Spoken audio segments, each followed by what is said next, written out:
Tingkatan surga disebutkan oleh Nabi itu ada yang di atas, level atas, ada yang di bawah, dan ada yang tinggal di pinggiran-pinggiran. Itu dalam hadis Nabi banyak disebutkan. Sampai sahabat mengatakan ke Rasulullah, "Ya Rasulullah, apakah kita yang tinggal di surga paling bawah?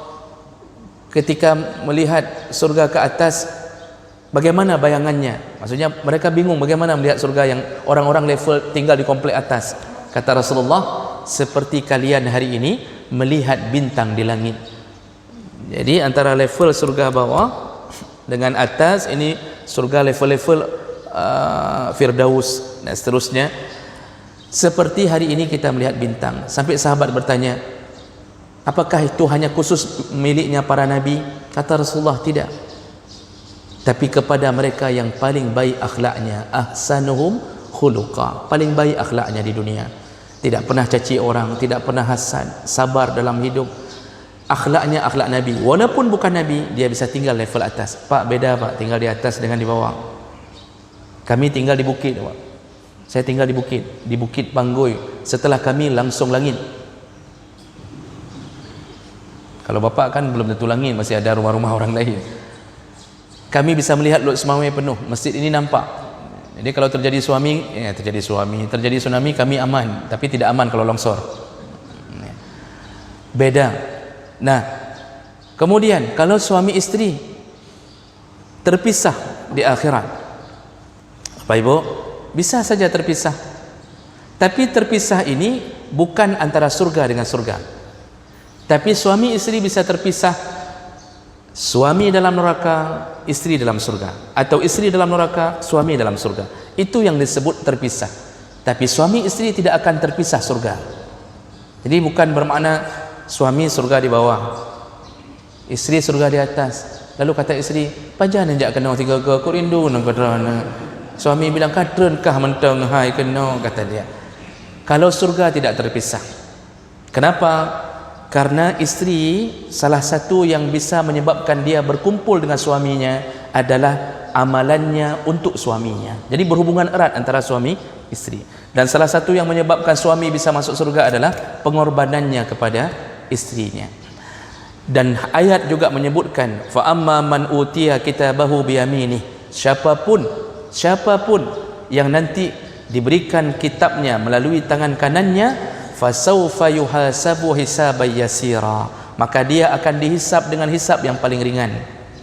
Wa yanqalibu ila ahlihi masrura, lalu dia segera kembali kepada keluarganya dalam keadaan masrura, dalam keadaan gembira. Artinya kita ini kalau saleh, maka terbawa orang-orang yang berada di dalam kesalehan kita, dikumpulkan Allah kembali bersama keluarga. Jadi enggak dipisahkan dalam surga. Karena kalau dipisahkan dalam surga juga akan aneh dan rancu, karena hadis-hadis Nabi juga menyebutkan yang menjadi bidadari kita nanti adalah istri sendiri.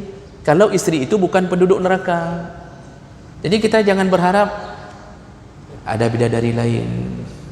Saya udah bosan sama yang ini. Jangan tidak begitu Pak. Istri sendiri yang akan jadi bidadari. Cuma nanti ada yang lain tidak? Ada. Ini kabar gembira bagi ibu-ibu. Walaupun ibu sudah jadi bidadari, tapi nanti ada bidadari lain yang mendampingi suami. Oh, hanjit lagi nya Ustaz. Idonya long yang pelihara agaknya. Masa waktu di akhirat dia sudah berselingkuh dengan bidadari lain, nanti di sana tidak ada lagi rasa cemburu. Karena semua hidup sudah sampai ke puncak bahagia. Bapak, di dunia saja kalau kita beri kebahagiaan puncak bagi istri, itu tidak ada lagi rasa cemburu. Contoh, Bapak kasih rezeki belanja, sebelum mendapatkan istri kedua, ini bukan saya ajarkan ibu, contoh barang, contoh. Karena saya pun nggak mempraktekkannya, saya cuma bilang-bilang saja. Karena saya juga galak tertuh ya teribeng. Saya suka 100.000 takutnya. Misal ada suami contoh mau menikah lagi, itu pasti istri komplain, jangan coba-coba, langkahi mayatku dulu, macam dia bilang. Kenapa dia komplain? Karena sudah membayangkan pasti terpisah. Yang dulu kasih sayang bulat untuknya, terpisah.